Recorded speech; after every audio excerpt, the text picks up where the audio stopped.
SSC নিয়োগ পরীক্ষা আবারও বিতর্কে। রাজ্যের প্রায় 26,000 চাকরিহারাকে চাকরিতে ফিরতে নতুন করে পরীক্ষায় বসতে হবে। তবে সেই পরীক্ষাকে ঘিরে ফের জটিলতা তৈরি হয়েছে।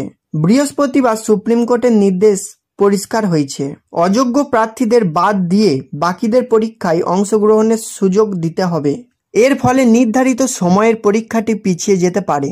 আগামী 7 ও 14 সেপ্টেম্বর এসএসসি নিয়োগ পরীক্ষা হওয়ার কথা, কিন্তু চাকরিহারাদের একাংশ দাবি করেন তারা সুপ্রিম কোর্টের রায়ের অপেক্ষায় ছিলেন বলে ফর্ম ফিল আপ করতে পারেননি। এই পরিস্থিতিতে আদালত নির্দেশ দেয় তাদের জন্য আরও 10 দিনের বাড়তি সময় দিতে হবে। প্রয়োজনে রাজ্য ও এসএসসি পরীক্ষার দিন পিছনোর সিদ্ধান্ত নিতে পারে। ফলে অনিশ্চয়তার মধ্যে পড়ে গেল নিয়োগ প্রক্রিয়ার সময়সূচি। চাকরিহারাদের অন্যতম অভিযোগ ছিল নম্বর যোগ্যতা নিয়ে। 2016 সালের নিয়োগ প্রক্রিয়ায় স্নাতক স্তরে 45% নম্বরকেই ন্যূনতম যোগ্যতা হিসেবে ধরা হয়েছিল, কিন্তু এবার সেই সীমা বাড়িয়ে 50% করা হয়েছে। এতে অনেক প্রাক্তন প্রার্থী বাদ পড়তে পারেন বলে আশঙ্কা তৈরি হয়েছিল। আদালত স্পষ্ট জানিয়ে দিয়েছে, যোগ্য চাকরিহারাদের ক্ষেত্রে এই বাড়তি শর্ত প্রযোজ্য হবে না। অর্থাৎ যাদের ন্যূনতম 45% নম্বর রয়েছে তারাও পরীক্ষায় বসতে পারবেন। এই রায়ের ফলে কিছুটা স্বস্তি মিললেও পরীক্ষার তারিখ ঘিরে অনিশ্চয়তা আরও বাড়ল। কারণ নতুন ফর্ম ফিল আপের সময়সীমা মেনে চললে 7ই সেপ্টেম্বর পরীক্ষা শুরু করা সম্ভব হবে কিনা তা নিয়ে সংশয় দেখা দিয়েছে।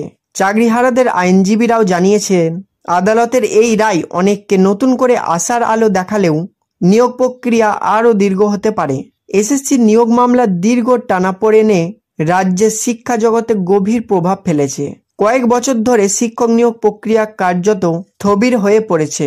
বহু প্রাক্তন প্রার্থী এখনও অনিশ্চয়তার মধ্যে দিন কাটাচ্ছেন। আদালতের নির্দেশে নতুন পরীক্ষা আয়োজন করা হলেও প্রতিটি ধাপ নিয়ে চলছে আইনি লড়াই।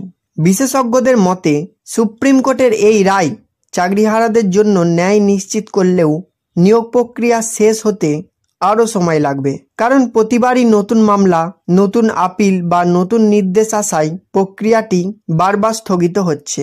ফলে আগামী দিনে এসএসসি এবং রাজ্যের শিক্ষা দপ্তরের জন্য সময়ের সঙ্গে পাল্লা দিয়ে কাজ করা একটি বড় চ্যালেঞ্জ হতে চলেছে।